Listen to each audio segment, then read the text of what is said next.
Welcome to the first session of our conference on the challenge of immigration, inviting a new American conversation at Yale Divinity School. I am Harry Attridge, Dean of the Divinity School. No doubt in recent months you have read about the major U.S. Religious Landscape Survey released in February by the Pew Forum on Religion and Public Life. In the same month, the Pew Research Center released a report on immigration's impact on U.S. population projections 2005 to 2050. We are delighted to have with us today Dr. Luis Lugo, Director of the Pew Forum on Religion and Public Life, to discuss immigration and the changing religious landscape. Dr. Lugo became the Director of the Pew Forum on Religion and Public Life in January 2004. Prior to joining the Pew Forum, he served as the director of the religion program at the Pew Charitable Trust in Philadelphia, a position he held for 7 years. Before joining the trusts, he was a professor of political science for more than 12 years, teaching courses in international relations, Latin American politics, and religion and public policy. After studying at the University of Memphis and at Villanova University, he took his PhD in political science at the University of Chicago. Among his published works are several edited volumes, including Religion, Public Life, and the American Polity, and Sovereignty at the Crossroads, Morality and International Politics in the Post-Cold War Era. A native of Cuba, he's listed in Who's Who among American Hispanics. Please join me in giving a very warm welcome to Dr. Luis Lugo.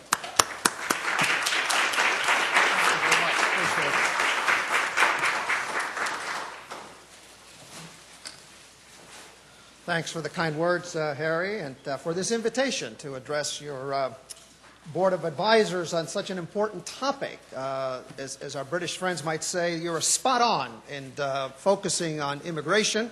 I think it's one of the least understood aspects of globalization, the massive movements of people, both within national boundaries and across national boundaries. It is truly an amazing thing that we're witnessing throughout the world.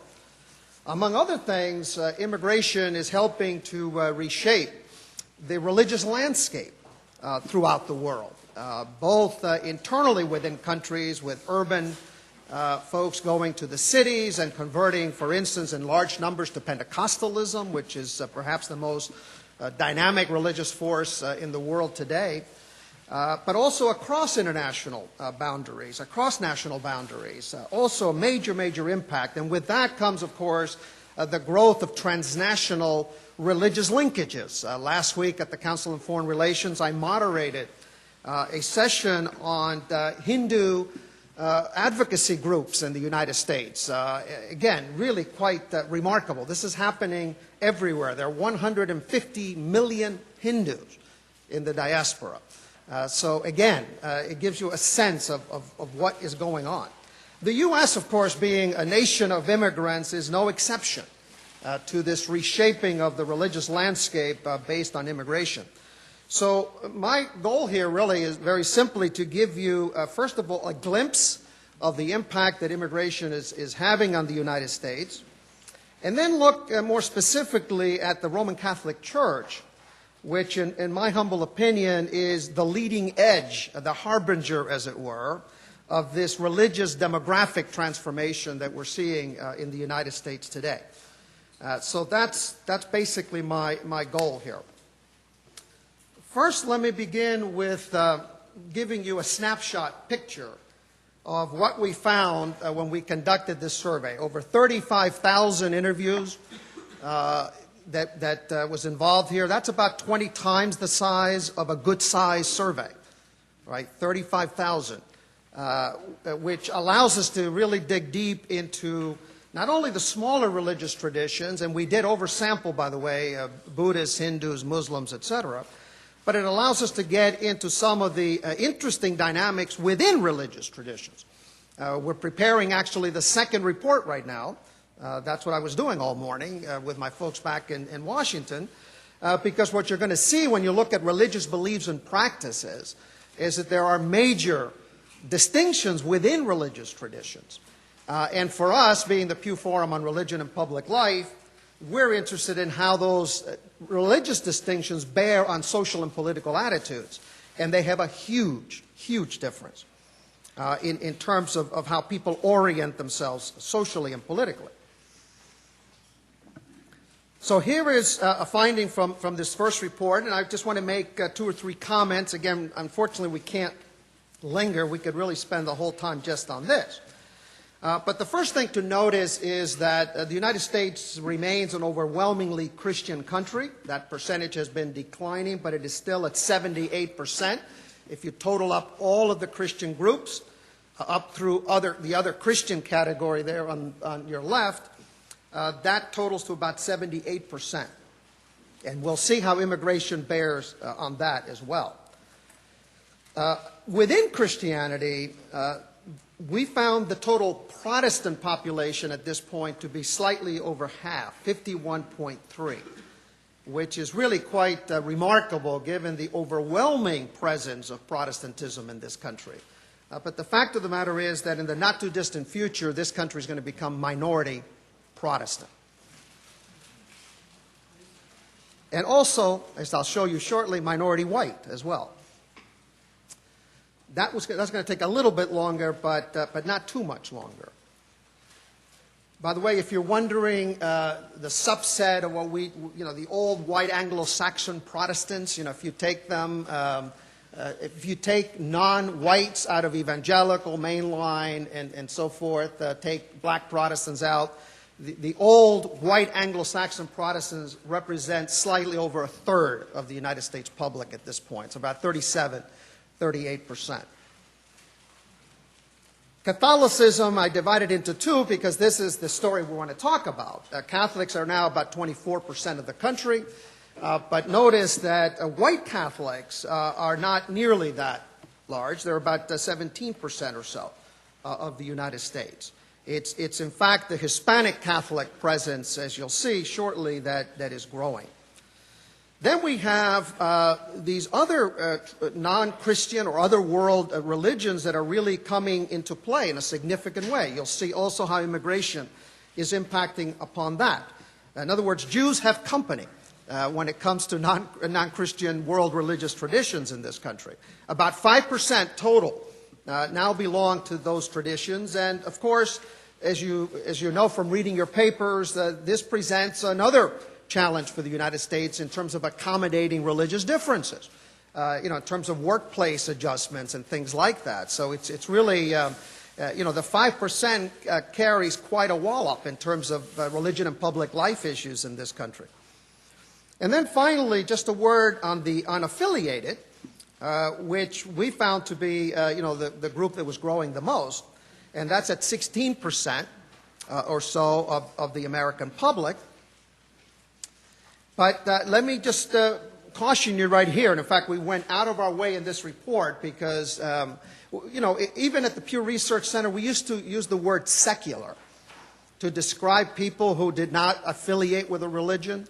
And one of my tasks since I came on board is to convince the pollsters there that that's really not a very good description of this community.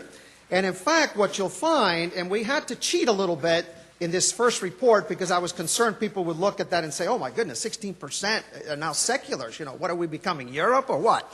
So I wanted to head that off, and we actually cheated and imported some of the findings from this next release on religious beliefs and practices. And what we found is that in fact 40% of those people who are unaffiliated are in fact fairly religious. They have just become disaffiliated from religion, from religious institutions, but not necessarily from religion. In fact, those people, when you take the religious pulse, you will find more there than among many people who associate with the faith tradition, but in fact are not very observant. So it's really that they attend church much more often, they pray more often. I mean, it's really quite interesting, these religious unaffiliated, as we call them, or some people call them spiritual but not religious. Very, very interesting subgroup, I think, that bears watching. So again, this is the picture that emerges here overall. Now, let's take a look at the whole question of conversion, because you need to be aware of the fact that there are two major processes that are reshaping the American religious landscape. One is conversion from one faith to another, and the second one is immigration. So I need to just say a word about this so that you get the full import of immigration, okay? When we ask people, everybody we interview, what was your childhood religion? What's your current religion? Right? And what we found was really very, very interesting. 53.9% of the American people told us they were Protestants. They were raised as Protestants. 11% of the American people that we interviewed who told us they were Protestant growing up had left Protestant churches for other destinations, mostly unaffiliated, but other destinations as well. When you look at the current religion, put a number in parentheses there to let you see what's the dynamic that's going on. Obviously, if 11 had left, then Protestants would be a lot lower, right? If they hadn't recaptured a lot of people. And indeed, what's happening is a constant churn. When you look at those figures, every single religious community in this country is losing members, and every one of them is gaining members. The key is, what's the ratio of those two? All right, so 8.4% of the people we interviewed said they were not raised as Protestants, but has since become Protestant. So it doesn't replace everybody, but a good chunk of the people who have left. So a net change of minus 2.6. This is of the population now. Catholics took the biggest hit here. And I've been queried on this during the Pope's visit, and I'm supposed to go down to Orlando next month to talk to the 350 U.S. bishops, so please pray for me. Because Catholicism has been the single largest loser in the conversion game, or the conversion process. Right? 1 out of 10 Americans walking out there in the street, if you were to pick 10 people and they were statistically representative of the country, 1 out of 10 would be a former Catholic. Okay? That's what that figure says, minus 10.1. And on the other hand, Catholicism has not been as effective in drawing new converts from other destinations. Now, still, 2.6% of the American people, that's a lot of people. But compared to the people who have left, it doesn't nearly begin to make up the difference. So a net change of 7.5. I'm going to get to that in a minute. Then the unaffiliated are the biggest winners here in terms of net change, picking up 12.7% of the American people. The people we interviewed said they have been raised in something and have left whatever tradition that was. So a net change of 8.8. Please notice too, however, very interesting, 3.9% of the American people, or over half of the people who were brought up unaffiliated, have now gone back to religion, to religious affiliation. They can't rest on their laurels either.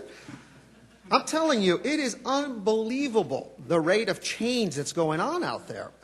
I described it as a religious marketplace and was taken to task for, how dare you denigrate religion and so forth, but it really does strike you that way.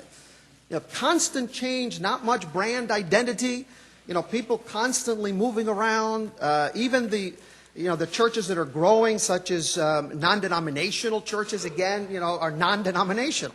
It's really very, very interesting. By the way, the second thing I got into trouble for, I did get a little too cute here. This was on Jehovah's Witnesses. Notice there's a net change. They picked up, a good percentage there. 0.1 when you begin at 0.6. It's not shabby. But this was stunning to me. I asked my staff, I don't know how many times, to please check these figures. But it is really amazing that 0.4% of the people we interviewed told us that they have been raised Jehovah's Witnesses and are no longer Jehovah's Witnesses. Which means, you divide 0.4 by 0.6, the people who said they were born raised Jehovah's Witness, that means they've lost about 2/3 of their members. And so my offhand remark to a Time magazine reporter, I should know better, is no wonder they have to keep knocking on doors. and my aunt, I was the first one to hear from my aunt on that one, who's a Jehovah's Witness. Luis, what are you doing? So I had to apologize, repent in sackcloth and ashes, but then point out that, look, even though they lose a lot, they gain just about more than anybody. They also are incredible at recruitment. 0.5% of the people we interviewed said that they were not raised as Jehovah's Witnesses, but have since become Jehovah's Witnesses. That's over 80%. Recruitment rate, which is, that's really very, very impressive. All right, again, I can't dwell on this, even though there's a lot of good stuff there, because I have to get to immigration. Here is a chart showing the religious affiliation of foreign and native-born Americans. The first thing to note, the top line there, is that immigration is not really shifting dramatically the Christian percentage of the United States. That figure is really quite high. If you look at immigration in Europe, for instance, a large percentage are Muslim. That's not the case in the United States.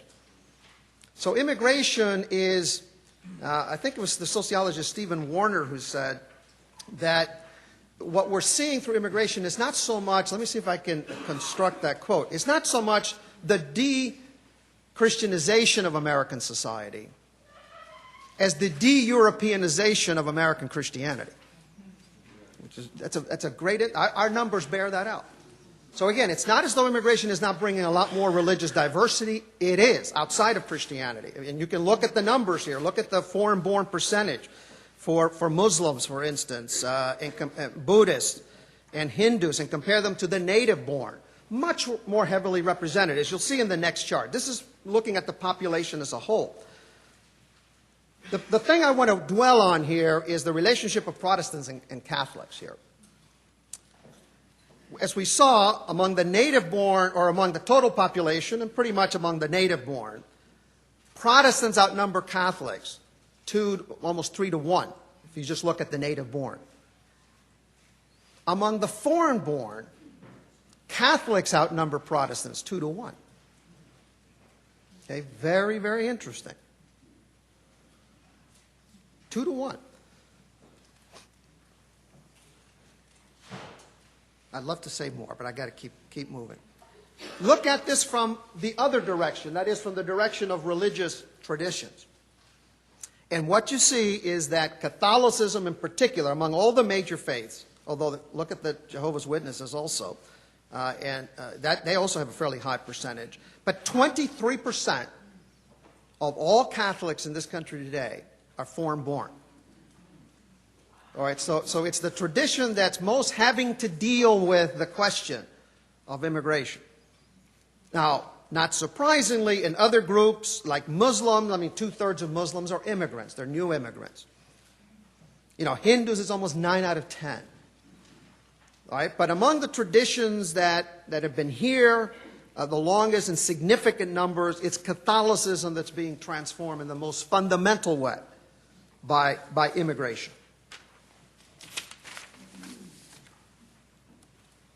If you look at this over time, that is, when we interviewed people and we asked them, if they were immigrants, when did you come to the country?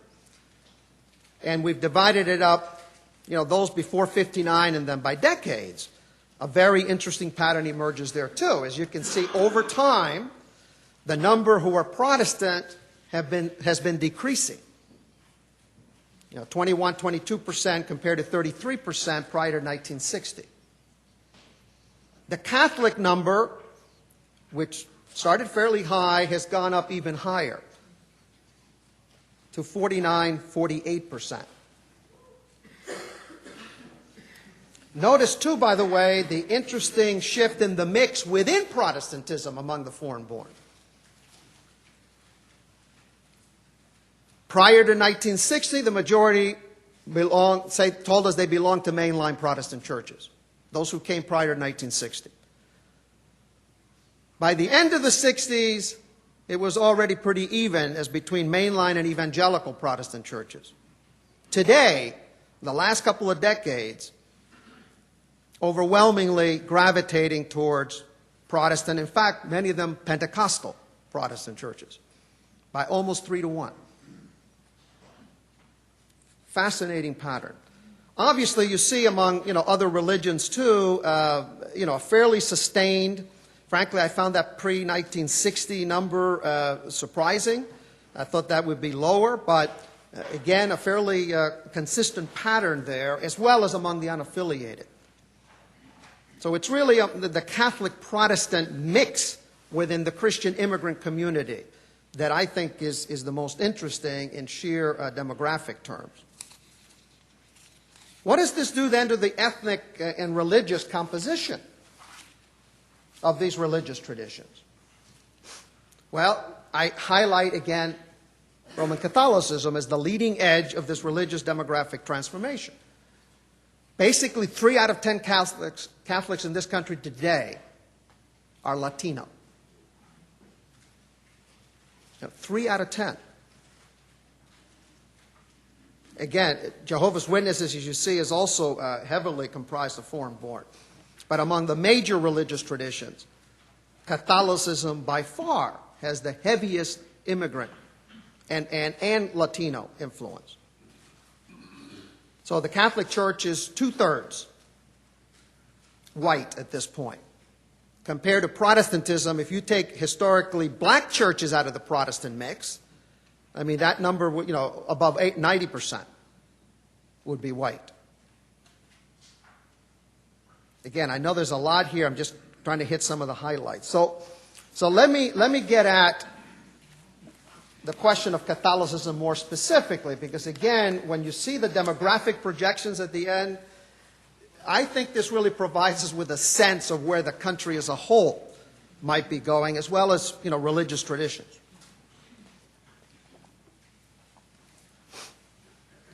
If you look at this chart, what you see among those who are 50 and older, this is all Catholics now, the overwhelming majority are white, non-Hispanic white. Whenever I say white, I mean non-Hispanic white. Hispanics and ethnicity, so it comprises people of various racial backgrounds, including the mix of races, which is, in fact, certainly throughout the Caribbean, Cuba, where I was from, is the most typical. And when you have a mix, in the case of Cuba, is black and white. So overwhelmingly white. If you look, however, at the under 40 folks, Latinos comprise almost half of all Catholics under 40 in this country today. Almost half. Already this is beginning, to forecast for you what's coming, right? Because those age cohorts that are most heavily non-Hispanic, as they die off, the next cohorts are going to be comprised increasingly of more and more Hispanics. Look at what this is doing to the geographic distribution of Catholicism in this country. Again, if you look at Catholics overall, they tend to be fairly well spread out, although, again, the Northeast predominates. And that is certainly the case among white Catholics. Heavily concentrated in the Northeast and Midwest. Among Latinos, however, the concentration is towards the South and particularly the West.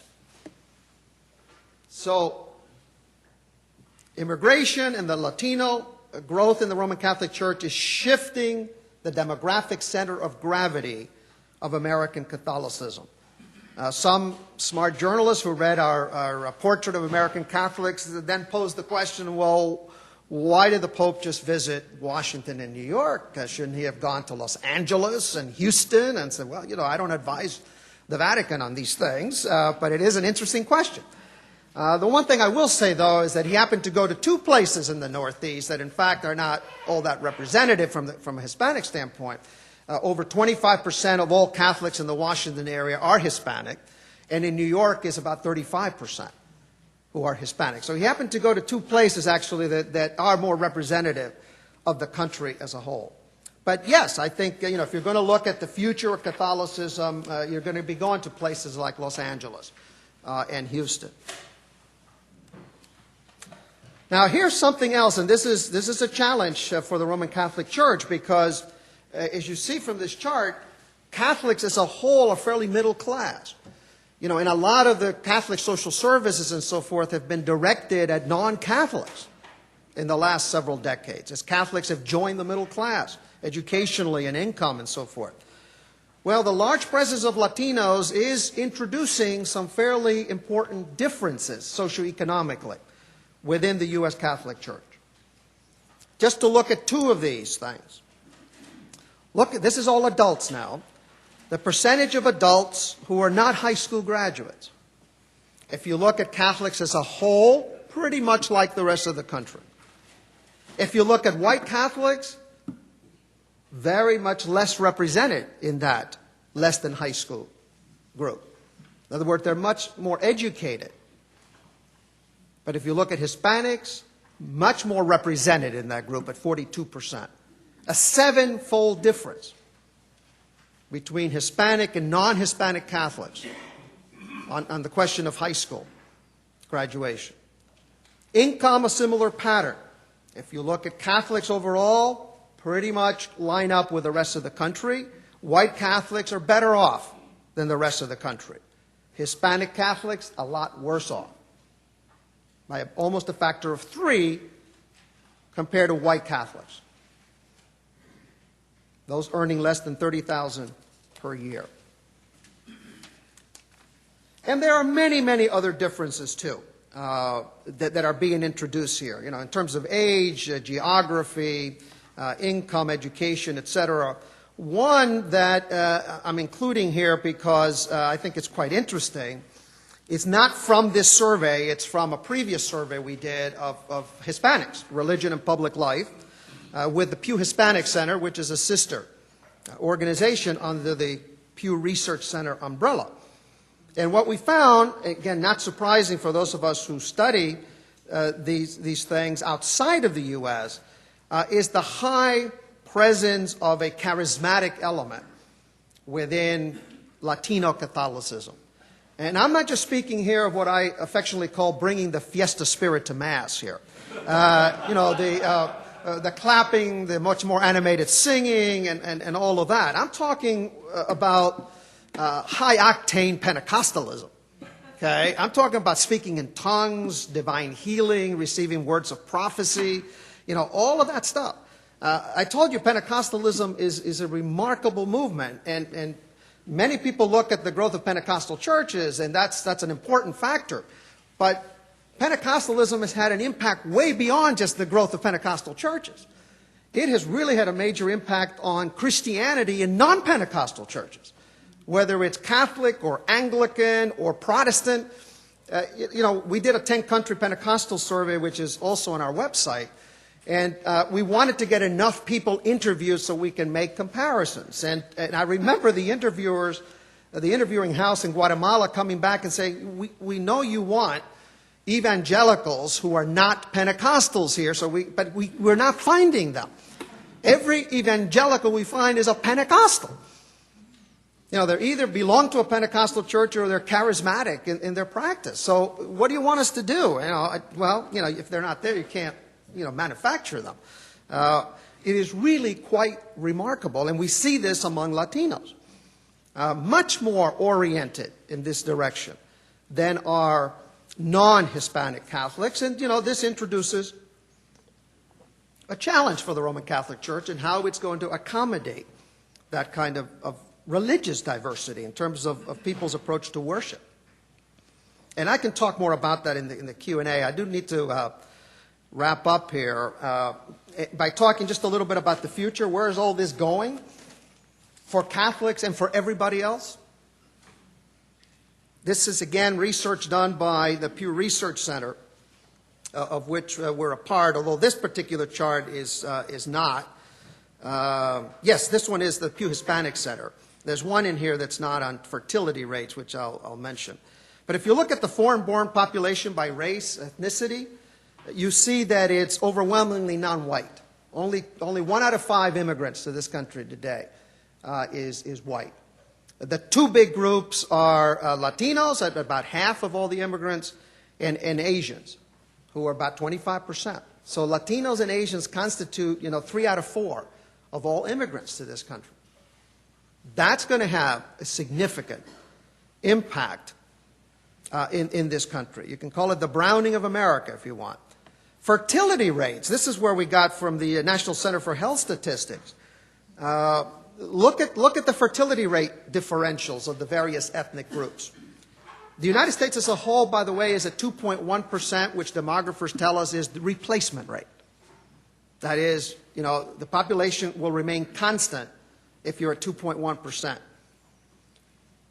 There's not a European country, by the way, which is even close to this. They're all significantly under replacement rates. And this is part of their challenge, to sustain a social welfare system that's much more generous than ours, with a falling off of workers compared to those who are retired. That is, it's just stunning. The only way Europe can make up that difference, unless it has a radical restructuring of its social welfare program, is immigration. But as you know from reading the press, this is causing quite a bit of anxiety in Europe. So Europeans can't live with immigrants, they can't live without them. And this is part of their dilemma. They really, don't know what precisely to do. Hispanics are at 2.9, blacks are about 2 point something, it's not quite 2.1. But notice that also because of immigration, that number, as you'll see shortly, will remain fairly constant. Asians actually are not quite at replacement rate, but you'll see that they're growing overall because of immigration. And then whites at 1.8%, 1.8 children per family. Right? So now you've got immigration, you've got fertility rates. Here's what this means, first in absolute terms. Okay, first in absolute terms for Hispanics. When I came into this country in 1962, there were very few Hispanics around. And I didn't go to Iowa someplace. I went to, Long Island, just across the Sound over here in Nassau County for the first couple of years, and then in the Washington, D.C. area. The high school I graduated from in the Washington, D.C. area was like 850 graduates. It's a huge graduating class. We had it at Cole Fieldhouse at the University of Maryland. A handful of Hispanics. You go to that area today, Bladensburg Senior High School is Hispanics everywhere. Okay, in Long Island too, I remember in our elementary middle school, a handful of Latino kids. Very few, but look at the pattern. Today, 2005 they chose, by the way, because that was the last census figures. The Pew Hispanic Center estimates that there are over 44 million Hispanics today. And that number, if you look at fertility rates, immigration, and several other things, is going to triple by 2050 to 127 million. Really stunning. Now, that's in absolute terms of growth. What does that mean then in terms of other ethnic groups? Here's the comparative take on this. Population by race and ethnicity, actual and projected. 1960, 05, and then 2050. Right? In 1960, roughly the time I came, the overwhelming majority of the American people were white. Over 80%. 2005, it's down to about 70%. And by 2050, it will be about 47%. All right, so this is, again, this is a comparative figure with the other groups. Asians, as I mentioned, because of immigration, not fertility rates, but immigration, will also grow to about 10% of the population. Blacks will remain fairly constant at around 12, 13%. The big growth is among Hispanics, going from 3.5 to almost 30% of the population by 2050. This is what I'm saying, that when you look at the Roman Catholic Church today, remember, this is interesting, this is the exact same number.